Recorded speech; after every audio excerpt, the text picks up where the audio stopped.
मनाबैला चलै चलू, दिल के अपन दुखड़ा सुनाबैला चलै चलू। हाँ दिल के अपन दुखड़ा सुनाबैला चलै चलू। हे अम्बे भवानी माँ के मनाबैला चलै चलू, दिल के अपन दुखड़ा सुनाबैला चलै चलू। हे दिल के अपन दुखड़ा सुनाबैला चलै चलू।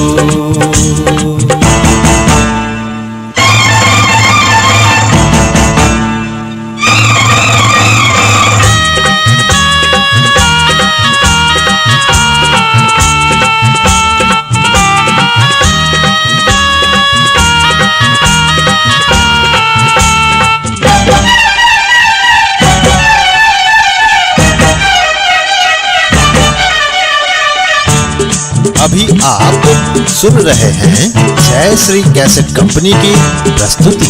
माँ अम्बे सन के दुनिया में नहीं दूजाई कियो, दुर्गा मैया के महिमा गावल जाओ सब कियो। हे माँ अम्बे सन के दुनिया में नहीं दोसर कियो, दुर्गा मैया के महिमा गावै जाओ सब कियो। हे माँ के घर देर अंधेर नहीं, सब क्यों चलै चलू। हे अम्बे भवानी माँ के मनाबैला चलै चलू, दिल के अपन दुखड़ा सुनाबैला चलै चलू। हाँ दिल के अपन दुखड़ा सुनाबैला चलै चलू।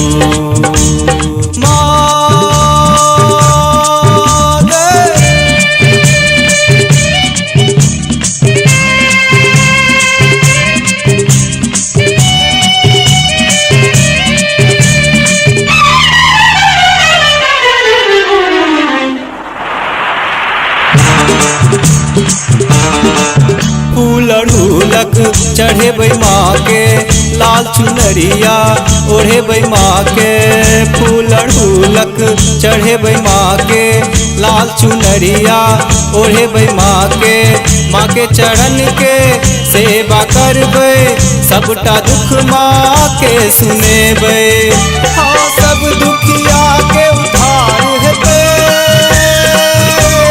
माँ के घर चलू।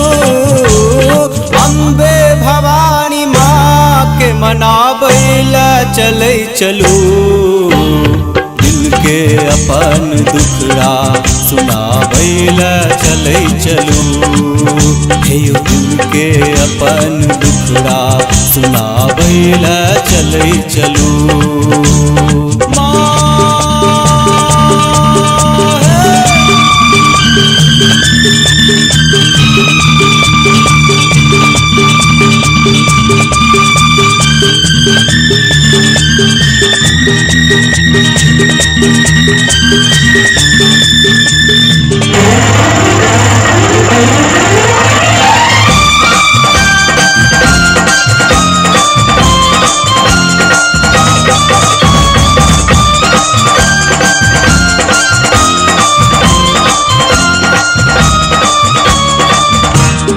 अभी आप सुन रहे हैं जय श्री कैसेट कंपनी की प्रस्तुति। हे अम्बे माँ के कृपा से सबके कष्ट मिटत, जगत जननी के दया से खाली झोली भरत।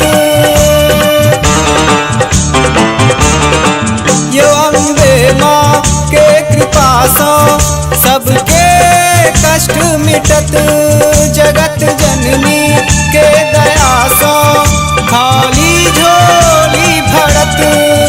राकेश पुष्कर के साथे माँ के घर चलू, अम्बे भवानी माँ के मनाबैला चलै चलू। दिल दिल के अपन दुखड़ा सुनाबैला चलै चलू। हे यौ दिल के अपन दुखड़ा सुनाबैला चलै चलू।